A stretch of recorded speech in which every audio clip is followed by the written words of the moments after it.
Stream going, I will share today's activity. Again, we're on protein synthesis um, in Canvas today. I'll be totally in Canvas today.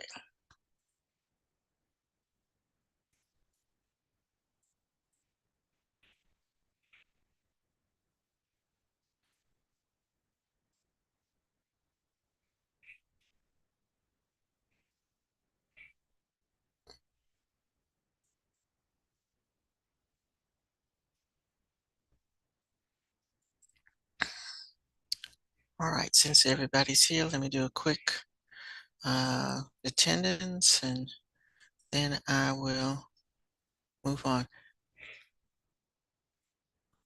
Again, everybody should be in Canvas on the page that says protein synthesis. We're kind of going to backtrack a little bit to talk about the DNA molecule, the one that you just labeled in particular. All right, good job. Everybody's here. And today is a much nicer day than yesterday. It was all rainy and gloomy. The sun is shining. It's cold, but the sun is shining. All righty.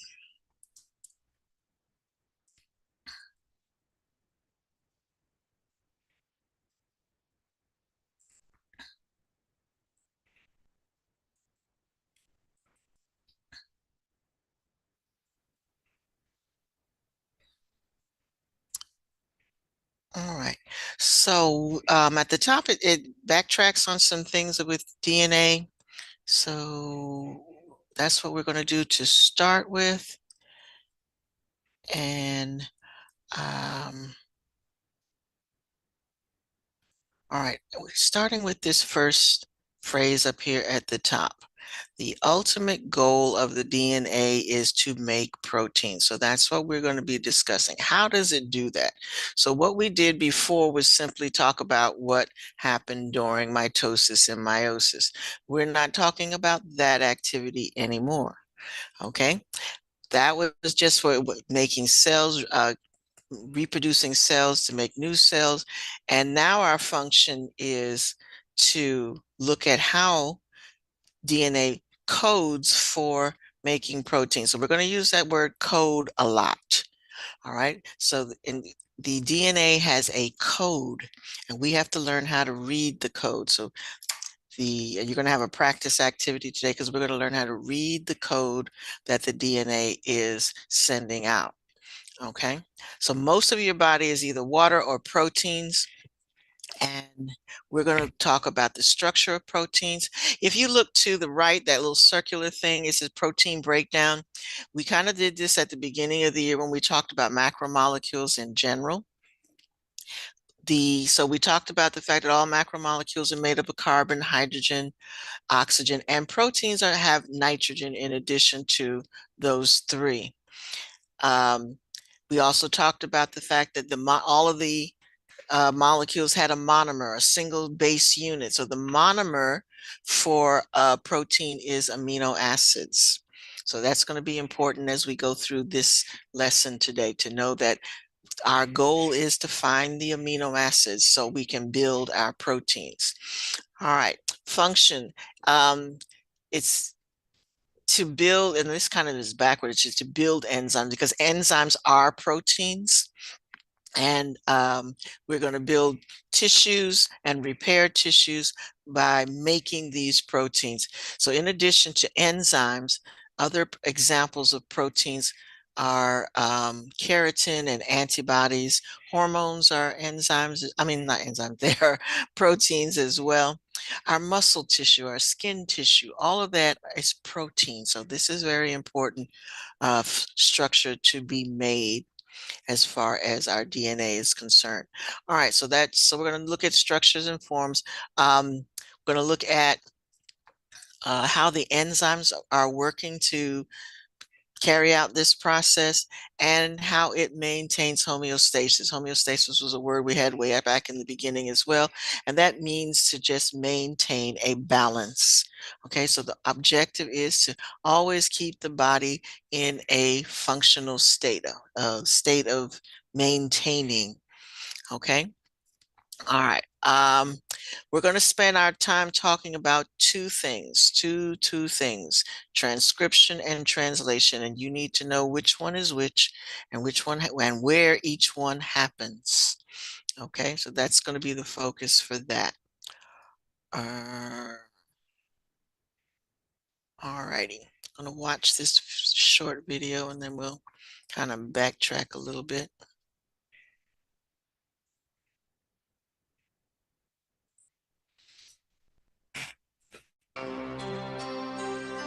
Every activity carried out by living cells uses one or more proteins. How are proteins made?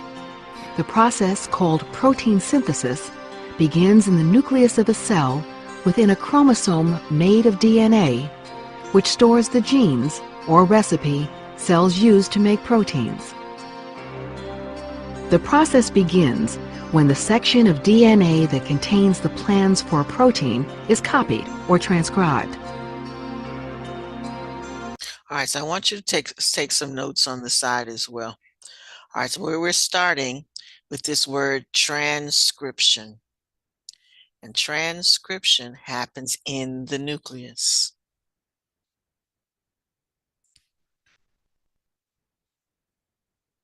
Okay?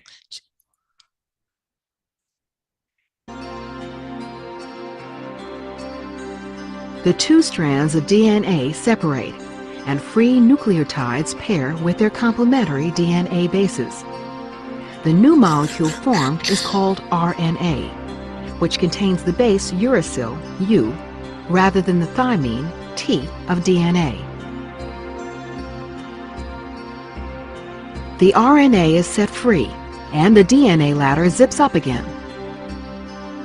The RNA strand is called messenger RNA, or mRNA for short, because it carries the genetic message out from the nucleus to a cell structure called a ribosome, where the protein is built.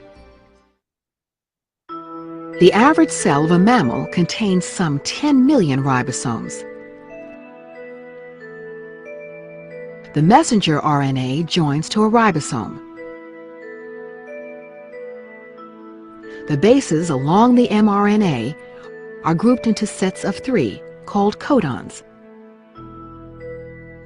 All right, I'm going to pause there. She said a lot of things. All right, first of all, the messenger RNA, which is a single strand, and we're going to review that in a minute, leaves the nucleus and goes to the ribosome. Okay, if you remember when we did parts of the cell earlier in the year. So all the things we did early in the year are going to keep coming back because that was kind of like foundation. And so the ribosomes are our little protein factories. So the nucleus is the boss, the headquarters, and it has the blueprints of what should be done, but it doesn't leave the office. It never leaves the office. DNA never leaves the office, but it sends a copy of the information out with the messenger RNA. So our messenger RNA is that strand, that red strand at the top, and it arrives at the ribosome and it sets up like a template. So, and it is going to be read by the transfer RNA. All right, now she has that other word, that very important word at the top, codon. You need to know that a codon is a set of 3 bases. A codon is a set of 3 bases. So as we read this, we're going to go in sets of 3. And that's important to remember because you're going to have a practice activity. So you need to know that it's going to read in sets of 3. Every 3 bases is a codon. All right. Now look at the transfer RNA. So we had a messenger RNA, we have ribosomal RNA, and we have transfer RNA. There's 3 sets of RNAs. The transfer RNA has 3 sets of bases on it as well. But look down to the bottom. It also has an amino acid attached to it. All right, I'm going to stop because she's probably going to explain that some more in just a minute, but I'll come back and say something else after. Each codon matches a complementary set of bases, called an anticodon. On another kind of RNA, transfer, or tRNA. Each tRNA also carries one of 20 amino acids. Here, the tRNA carries the anticodon UAC with the amino acid methionine. The ribosomes assemble the amino acids together into a chain called a polypeptide in the order that forms a particular protein. As the first tRNA floats away from the ribosome, it leaves behind its amino acid. The ribosome moves along the messenger RNA. Each transfer RNA brings along its specific amino acid. The amino acids are assembled one at a time in the right order. Okay, I'm pausing it there because now we have this word translation. So we had transcription that happened in the nucleus, and that's where the messenger RNA reads the DNA. Translation now is, and in one of the other videos says that this is it's like the DNA is speaking one language, and then we have to translate that language into something that will make proteins. Okay, so we are translating the code to figure out what proteins do we need to gather. All right, so we looked at the transfer RNA is gathering the amino acids. Notice that its sole function is to bring the amino acid to the ribosome. It drops it off after it reads the code with the anticodon. Okay, so the codon is the original message. The anticodon is also complementary matching. So it is going to kind of be the reverse of what the codon is saying. For example, this one is saying U, and AAA is the complementary version of that. But AAA is the code that needs to go and get that particular amino acid. All right, notice it dropped off the amino acid and then it went away to go get another one. It's still going to get, for example, this one is the one from methionine. It's going to go get another methionine. Okay, and so if later on we need an AUG, we're going to get that methionine will come back. But what it does, all the amino acids are linked together. So now we're forming a polypeptide chain. Remember, poly is many, and peptides are just another word for the amino acids. Okay? All right. We'll let her finish. Protein synthesis ends when a special stop codon is reached. The string of amino acids has become a polypeptide chain. The ribosome then releases the mRNA and the polypeptide. The polypeptide chain folds into a three-dimensional shape that is unique to each protein's structure and function. Okay. All right, so we have our two words, transcription and translation. Transcription, oops, let me go back. Transcription is the process of the messenger RNA copying the DNA code and carrying the code to the ribosome. Okay, so again, they give you a kind of a real life example. If you had a friend that was in France and they only speak French and you speak English, we need to translate. So that's just a way of saying that. So the DNA is speaking one language and the messenger RNA is the translator. Okay, it's going to take the information and it has to carry it to, it actually, when we say transcribe, all it's doing is copying. It's like you take the information, take it to the Xerox machine and make a copy. And then that copy leaves the nucleus. And then we have to go to the ribosome where they figure out, what does this message mean? So we translate. Okay. So the translator will say, what is the DNA asking us to make? Which amino acids do we have to gather so that we can create the protein structure that the DNA is coded for? All right.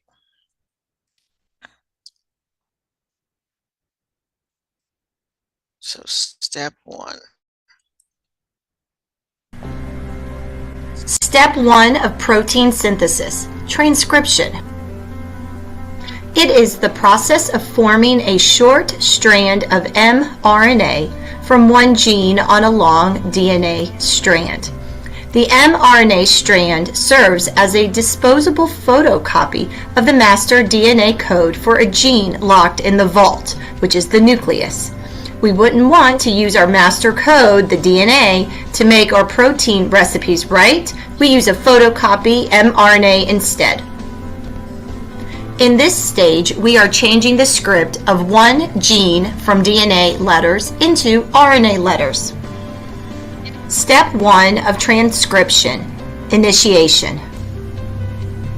The DNA double helix is separated by RNA polymerase to make a transcription bubble at the start of the gene desired. RNA polymerase begins matching complementary base pairs of RNA nucleotides to the DNA. Note that it matches U with A. RNA does not have thymine. Transcription Part 2, elongation. The mRNA sequence elongates as RNA polymerase moves along the DNA. This occurs at a rate of 40 nucleotides per second. Transcription Part 3, termination. RNA polymerase reaches a termination sequence and detaches from the DNA. The completed mRNA molecule is released. The result of transcription: a strand of mRNA that carries a copy of DNA, which are the instructions for making proteins. The mRNA has a start and stop codon.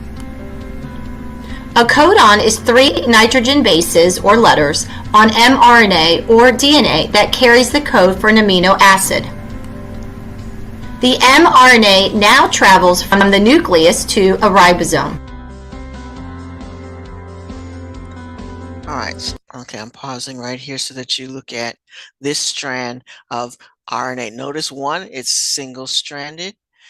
2, notice that it has U's on it, no T's on this. So you have to be able to look at a strand and say, is this DNA or is it RNA? So we know that this is RNA because it's got U's and no T's. Okay, but at the top, so this doesn't go on continuously. There is a triple set of nucleotides that tell this is where you start. And so you start reading the message from here. And this is when the message is needed to be ended, because this is all we need to know about making that protein. There's another triplet code for it to stop. So there's a start codon and a stop codon. Okay.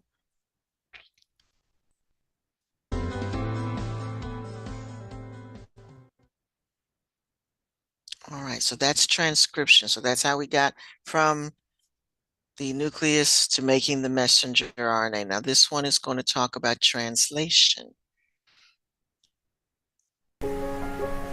Step 2, translation. The purpose of translation is to make amino acids using the instructions in the mRNA strand. Remember that amino acids have to be made first, since they are the building blocks of proteins. When the mRNA strand gets to the ribosome, it is in the wrong language.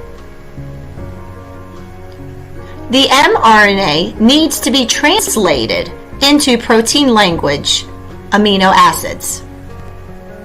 Step 1 of translation, initiation.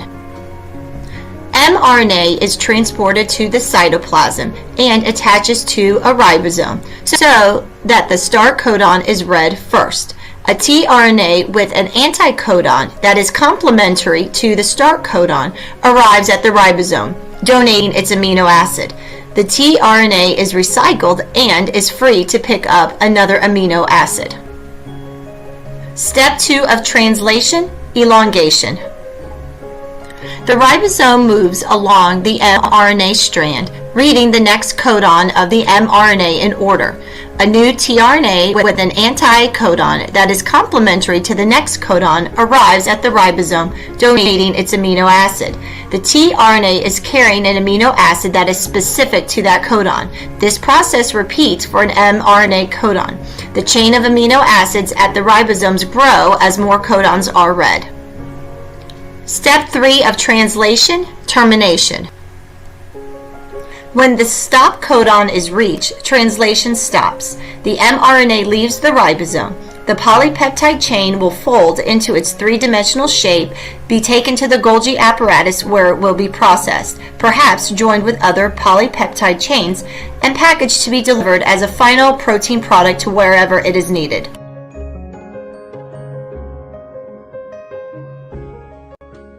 All right. So when we were talking about cell parts, we talked about the function of the Golgi apparatus. It's just a packaging plant. It bundles up things and it ships them. It's like Amazon. It just takes the packages and sends it where it needs to go. All righty.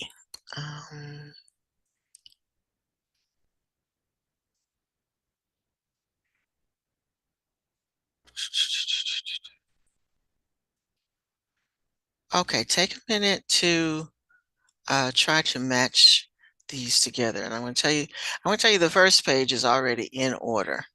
No, it's not. Okay, then look, they change it on every page. My last class, they were in order. Okay, so copies DNA and carries it to the ribosome. I'm going to put that there. Translates the message to. So we're going to put this one, and we're going to put that one there. All right, let's see if that one is correct. Okay. Oops. So as you do the first, so I hopefully you were watching how I did the first because it doesn't stay long. All right, so I'm going to let you take a minute and put that one together. If you were listening, what do we need to do first? Now, going back to the picture we had, the worksheet that you just turned in. Let me see if I can go back. So if you go back to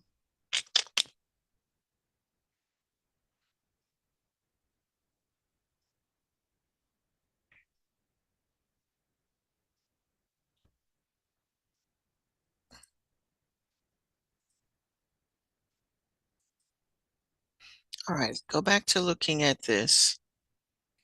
What is happening first? What is happening second? Notice that you have your RNA primer going on here. Let that help you put that model together. So look at your worksheet if you can pull up a copy of the worksheet that you just turned in. And again, this is where having it properly labeled will help you. You do need to have that properly labeled.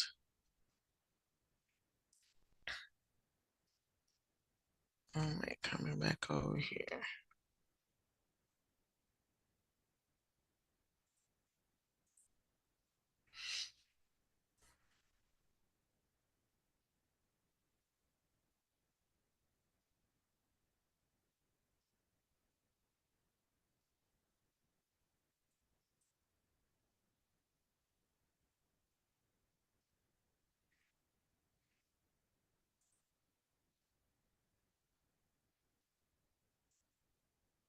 Oh, I thought I did.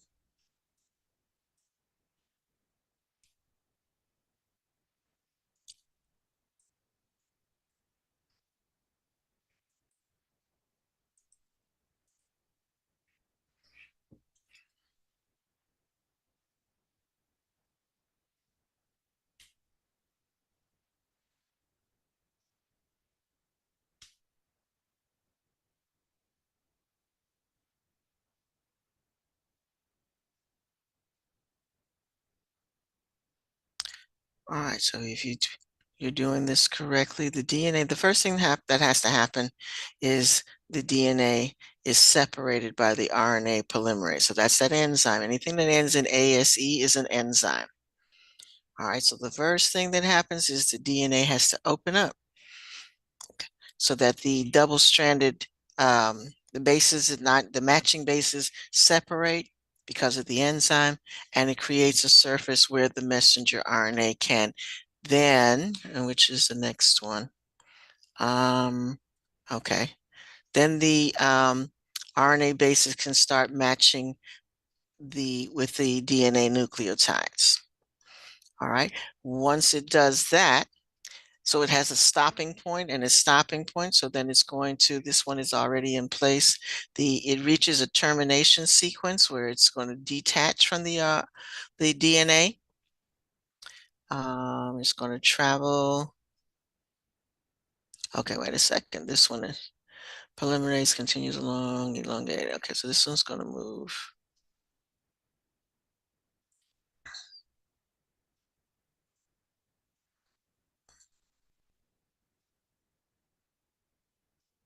Okay, so okay, that one moves up because you want to use the polymerase to move along the strand and elongate it. It's going to match up the bases. Once you make the bases, then it's going to terminate. It'll travel to the cytoplasm, and there you go. So, okay, so it'll be released and then it'll travel to the cytoplasm. How about that? See if I'm right. Nope, I'm not right. Let's see what I did wrong. But it doesn't go back until you're finished. So I'll go back and see which one I put out of place. All right, so that was transcription. This is translation. Okay.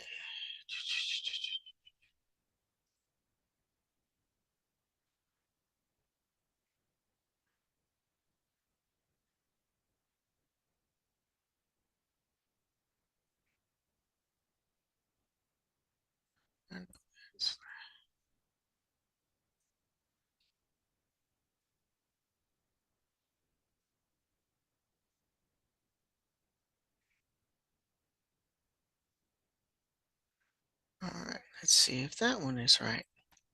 Okay, that one is correct. All right, so let's see. Last time I tried to see, it gets stuck there. I don't think that other one was right, but it keeps getting stuck here. It won't get past there. I don't know if yours does or not, so you can see what mistakes you made, but it won't get, mine never goes past this spot right there. But anyway, make sure that you know this sequence on this worksheet. And now I can't make it go away. All right, we're going to, the Gizmo thing still isn't letting you in, but I did want to just go through the animations and get you to observe something and answer me, and then we'll do the worksheet.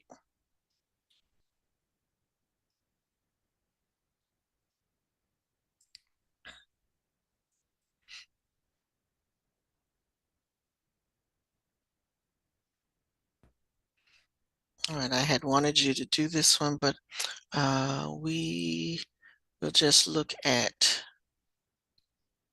I still have to email them because as far as why you all can't get in.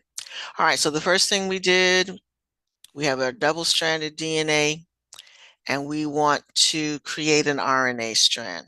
Okay, so we know that that's DNA. Why do we know that's DNA in the middle? Give me 2 reasons why we know that's DNA.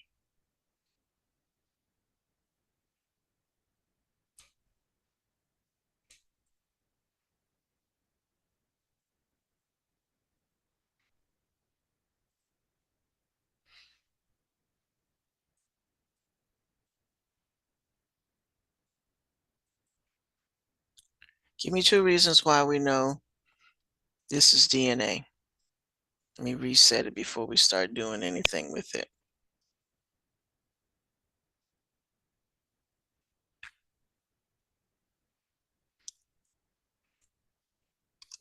Somebody type in the chat or come off mute and tell me, why do I know this molecule in the middle is a DNA and not an RNA? 2 reasons.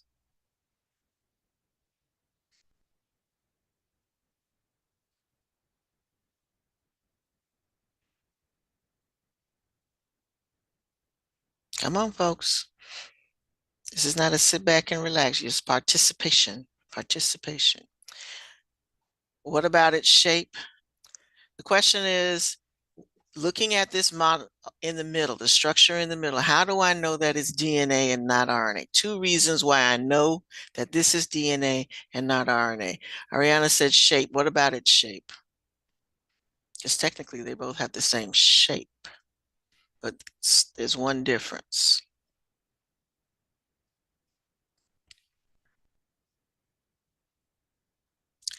Landon, thank you. DNA is double-stranded, so we have 2 strands of molecules of nucleotides. So it is DNA. It is double-stranded. What's the other reason we know that this is DNA and not RNA? Okay, all right. RNA is double-stranded, but there's another reason. So RNA is single-stranded. Sorry, Ariana, you had it right. RNA is single-stranded, DNA is double-stranded. What, and Malik, you said DNA is composed of what does it have that it's composed of that is not in RNA that you can see by looking at this? By looking at this, how do you know that this is DNA? Thank you, Natalie. Yes, it has thiamine in it and not uracil. It has thiamine. So we see T's on here and not U's. All right. Thank you. Thank you, those of you who participated. Appreciate you. All right. So we're going to take this enzyme and we're going to drag it over here. And what happened? What's the first thing that happened? And it's waiting for me to do something, but what did that enzyme do? Because you have to know, what does the polymerase do?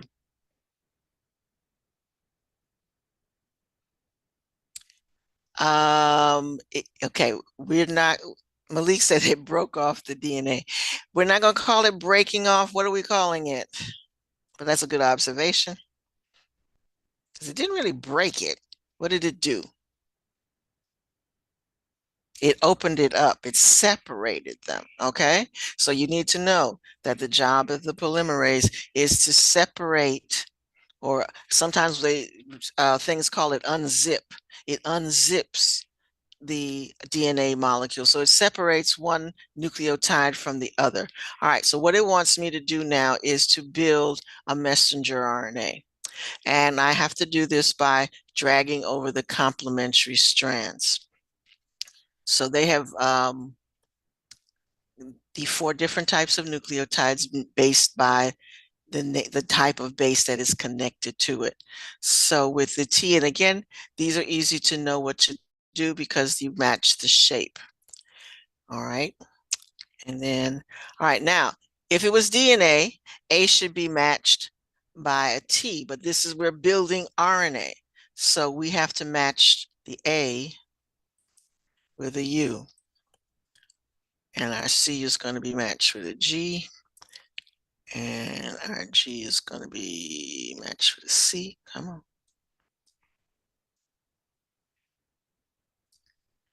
A. Again, it's not grabbing. All right. All right, so notice what's happening. What's happening to the polymerase as I do this? What's the polymerase doing? The polymerase is this big yellow glob thing. What is it doing while I'm doing this?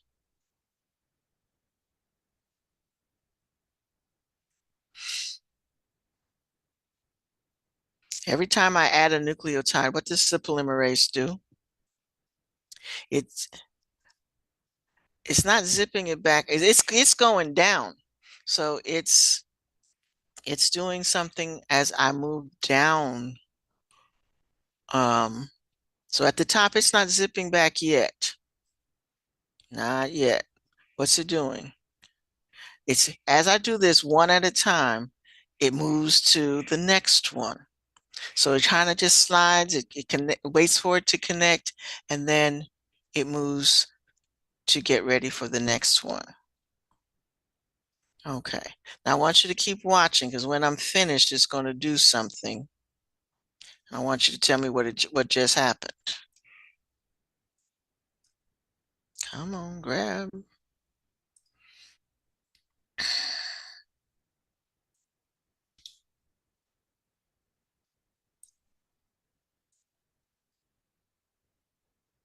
All right, so I've reached the end of the line. Watch what happened. What just happened?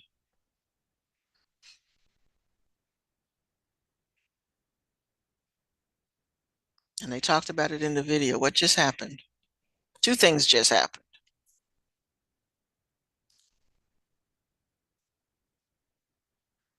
Okay, it's not the DNA that separated, Malik, but thanks.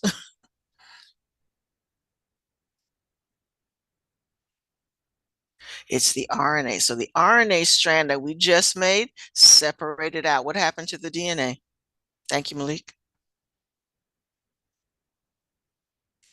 So the RNA strand now is off to the side. We know it's RNA because one is single-stranded and it's got all the U's on it. What happened to the DNA?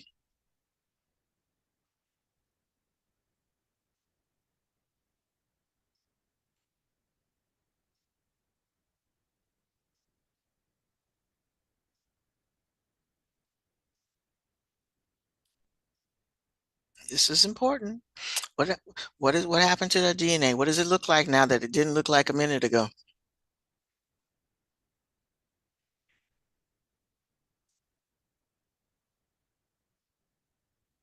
Hello?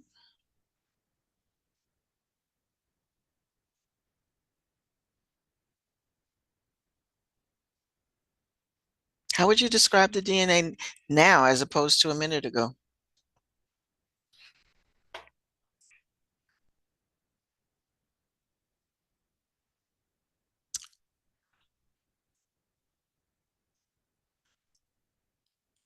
Okay. No, nope.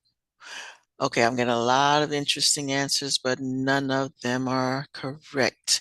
All right. What just happened? So, but let's go back to who answered that correctly. All right, Malik said the strand on the side that is single-stranded, that is an RNA strand. We just made that when we dragged all those bases over. We made an RNA strand and it was copying the DNA. And then it left the DNA and it moved away. And then the DNA closed back. What I was trying to get you to see is the DNA's closed back up. So when we started this, the DNA unzipped or it opened up so that we could make this messenger RNA. And then when we finish making the messenger RNA, it closes back up. So it doesn't stay unzipped, is the point. While it's giving the instructions on what to do, it opens up. When it's finished giving the instructions, it closes back, and the messenger RNA is going to leave the nucleus. Remember, that double-stranded DNA is never leaving the nucleus. So it goes back to being a double-stranded DNA when the process is done. Okay. All right, so we're going to look at some more of that in a second. The next thing I want you to look at is, I'm not sure yours is published, but it will be in a sec. Yes, it is. All right. So we're looking at the code. And we're not going to go as far as looking at mutations today, but I do want you to look at this because this is on the worksheet that you're going to practice worksheet that you're going to do. All right. So we talked about the fact that you have a codon, which is a set of 3 bases, and each set of 3 bases codes for 1 amino acids. So what we have here, let me All right, it says scientists know that messenger RNA codons match an amino acid. The other thing that you need to remember is that there are only 20 different kinds of amino acids. Okay, there's only, like, we have 26 letters in the alphabet. There are only 20 amino acids, but for each one of those amino acids, it takes 3 bases to identify it. Okay, so for every codon of 3 is designed to find one of the 20 amino acids. Okay, there's 2 ways that they, and I wish I could blow this up a little. If you just can't click on and make it bigger, but this is going to be on your worksheet. So when I pull the worksheet up, I will go over these with you as well. So there's 2 ways that, depending on which book you're looking at, that they describe the codon chart, so to speak. So one is as a wheel and one is as a table, but they both do the same thing. Okay. With the wheel, so on the outside of the wheel, you have all your amino acids. You have your 20 amino acids, and you've got 3 different circles in the middle, because it takes 3 different steps in order to get to the amino acid. I find that the table is easier to understand than the wheel, but they work the same way. So I'm going to pull up the worksheet first so that I can blow up this table, and we're going to look at how to do the table on the worksheet. So if you go to your home page,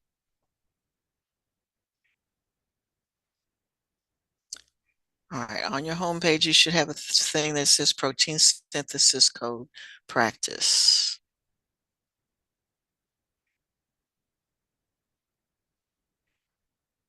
All right. Here again, this is probably something you're going to have to download as a Google and then convert it to Kami so that you can write on it. All right, so you see on the worksheet, we have the same things, except I'm going to show you how to do both, but I'm sure that you're going to find that the table is easier to do. All right, so download those. I'll give you a few minutes to do that. Read the top part. All right, while you're doing that, Isabel, I'm going to answer your question that you asked earlier. And I mentioned this the other day, but I'll say it again. The extra credit, what I did so that people who did not do it, and nobody needs to do it anymore, that's a closed activity. The extra credit coloring activity, what I did so that people who didn't do it are not penalized, is I zeroed it out. So the assignment is worth 0. And those of you who did it got 10 points. So you got an additional 10 points added to your grade point total if you did it. Okay? That kind of took somebody over 100.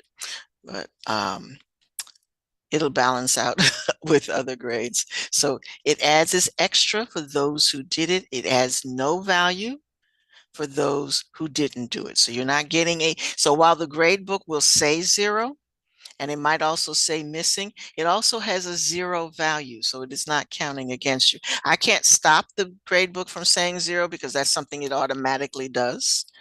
But know that that coloring assignment has no value to those of you who did not do it. Okay, so if you didn't do it, don't do it.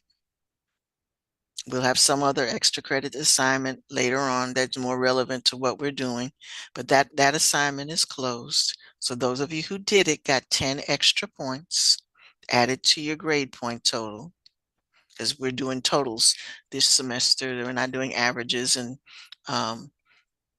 different things. You have a total number of points for the year, and this was added as extra to your grade point total. Okay, so Isabella, I hope that answered your question. So again, the grade book might say 0 because it has to have a placeholder. It may also come up as missing. So tell your parents it's not really missing, that has no value.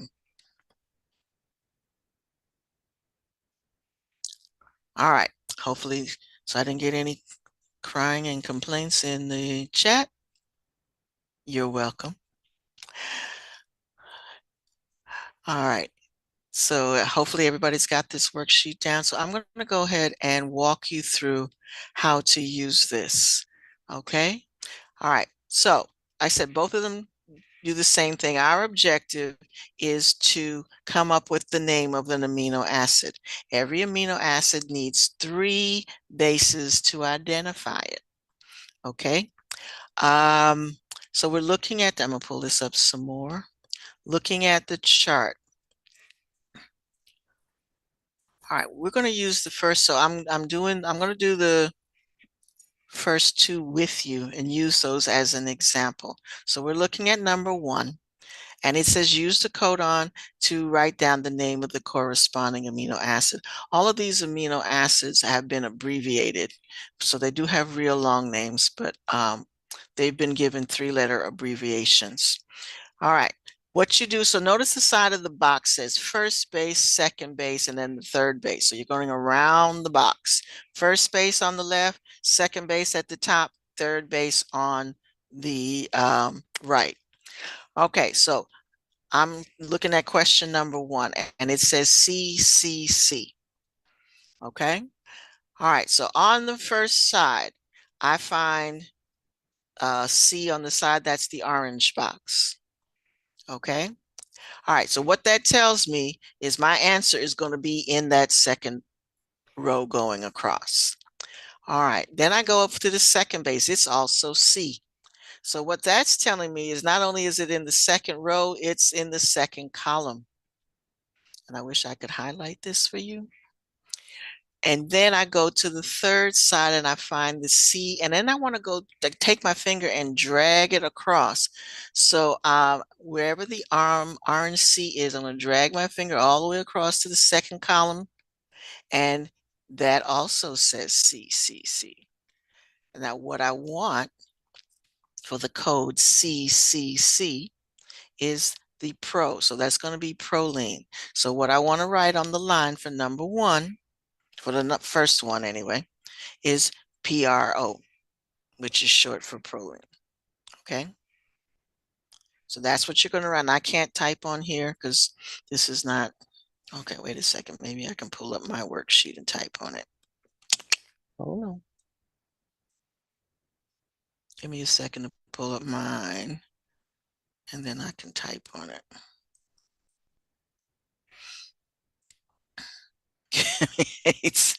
It works. Well, I hope you get it to work. I'm sorry.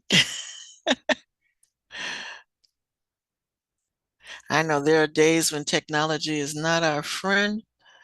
And okay, let me see. I don't know why it's going 2 pages at a time for me. Let me look at layout.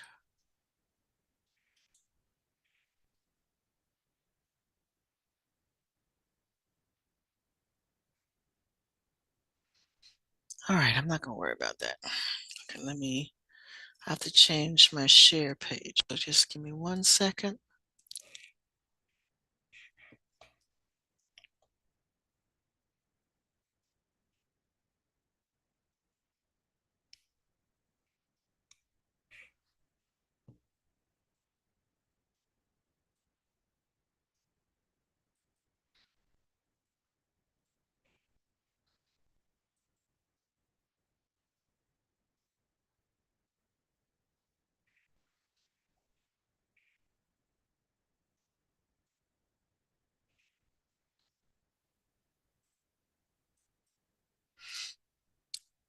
Okay.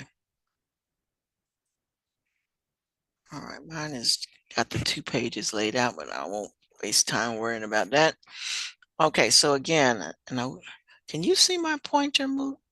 Yes, you can. Okay, because I can see it.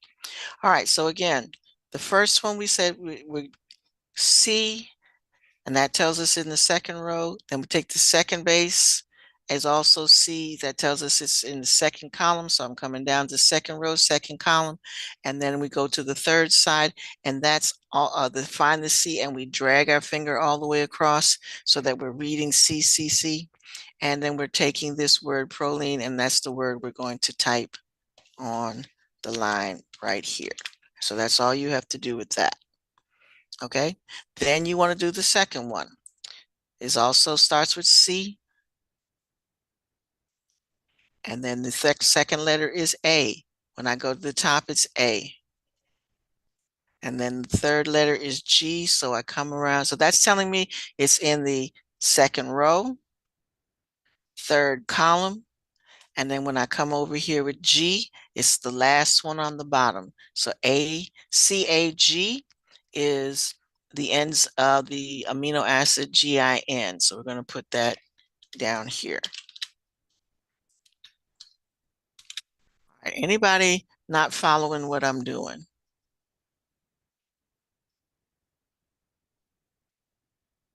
I'll do one more, and then I'll show you how it works on the wheel. Okay. All right. GAA. So G is the blue box on the first one. And then A, we want to go up to the top. That's our green box. So it's telling me that it's the bottom row, third column. And then we're looking for A again. So we want GAA, and that's GLU. All right. So the thing that we're writing on the line is the name of the amino acid. Okay, so we're starting out, the three letters together are our codon. And that's what's going to be found on the transfer RNA. The transfer RNA has an anticodon that knows I'm going to go get the amino acid that codes for these letters. And that's what it's going to bring back to the ribosome. All right, let me show you how to do the other page. All right, so over here, these are the long names of those amino acids. All right, so what they want you to do is take, for example, we should already know what this one is because we did that one. CCC is going to be the codon. All right, so that's what you want to do there. All right, we want to look on the chart and find where it says VAL. So valine is our next amino acid. If I find valine, we have a choice. Valine can be, and actually, I think what they want you to do is use the ones, nope. Okay, so that one you didn't have one for that. Okay, you can pick any one of these. Valine has 4 different ways that it codes. So you can pick GUA, you can pick GUC, but it has to be one of those in that box that you put for valine. So, or put all 4. Okay, on the safe side, I would put all 4. So there's 4 different ways that we can code for valine. It can be GUU, it can be G. All right, everybody see where I'm getting this from?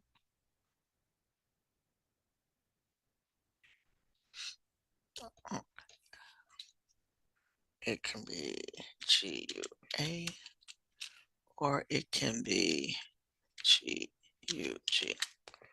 Okay. Like that. Actually, that kind, I don't want to do that.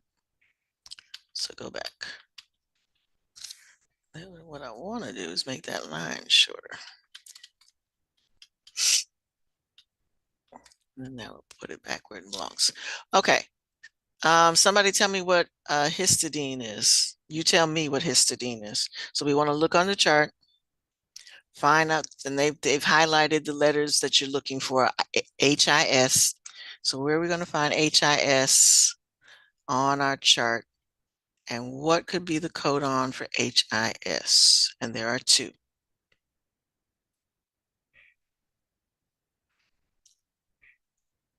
No, we're looking for the codon, not the name of the amino acid. The amino acid's name is histidine. All right, the codon,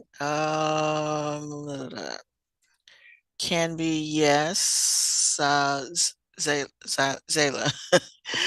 It can be CAC. So that's a choice. What's the other choice?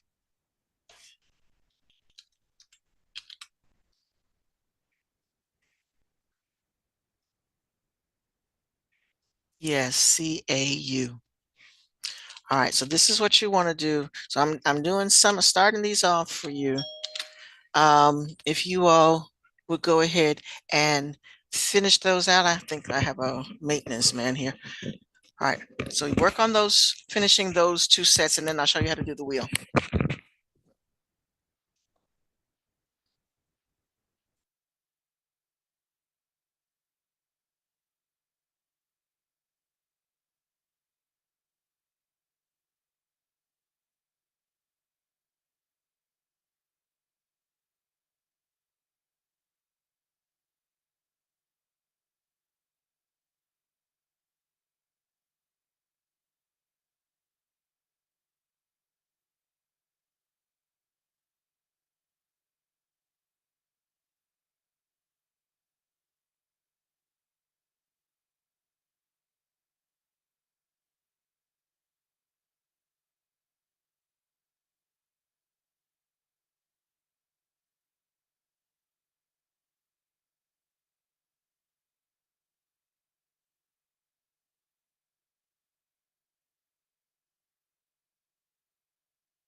All right, how we doing? Any questions? Anybody totally? All right, take a break for a minute and let me show you how it works on the wheel. All right, the wheel is the same thing. If I go back to our CCC, I start from the middle of the wheel and you work your way out. Okay, so my first letter C is that blue, in this case, it's a blue box or blue wedge. All right, so I know I'm in this quadrant over here in my lower lower right quadrant. All right, our second letter is C, so that I'm going to the next circle. So I come to this letter C. Okay, and then my third one is, so then when I go to the third ring on the outside, I've got a choice of 4 letters, and I want the C. And if I come to the outside, notice it's PRO again. Okay, so this is how you use the wheel. Like I said, I prefer the table because it's clearer, but the wheel works the same way. If you start in the middle with whatever your first letter is, and then you go to the second ring for your second letter, and then your outer ring should take you to the amino acid that you're looking for. So it does work the same way. It's just a little more complicated to me. But you can use either one, and you should be able to use both if necessary, because like I said, it depends on who made the test as to which one they're going to give you. So make sure that you know how to do those. All right, so I'm going to leave you to finish filling these spaces in. Finish question number 2. Questions 3 and 4 are simply answers that you can get off of Canvas. Now, let me show you what you have to do for number 5. Number 5 wants you to practice writing a codon. So they want you to know that if I have TAC, what should my RNA strand look like? All right, can somebody tell me what that should be? I'm keeping in mind that this is RNA.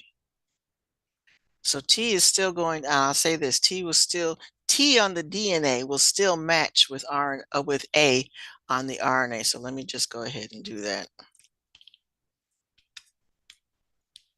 You think, okay, thank you.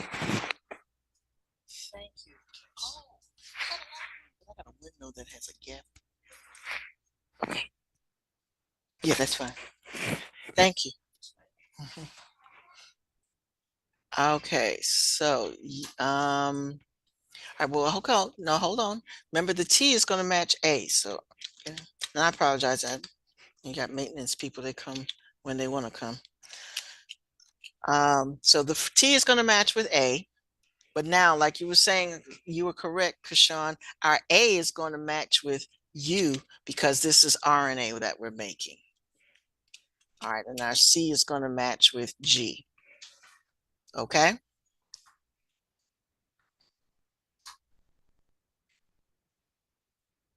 All right, thank you so much.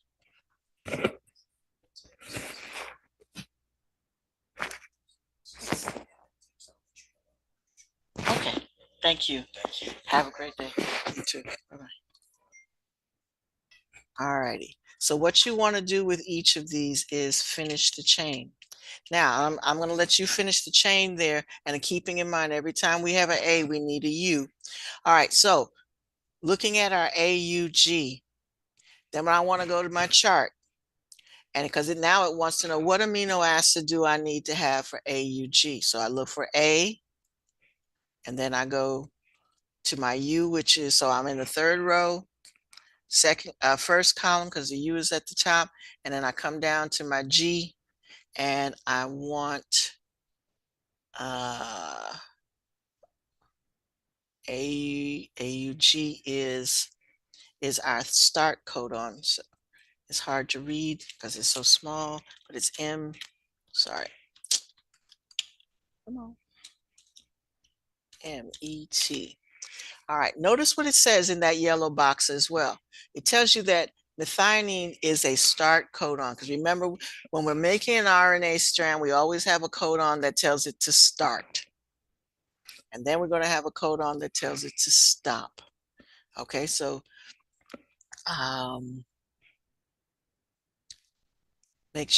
just take note of that MET in that yellow area there tells you that that's a start codon. Okay, all right, so I'm going to let you finish that. When you finish that, just upload it. Any questions about that? All right, so this isn't due till Tuesday.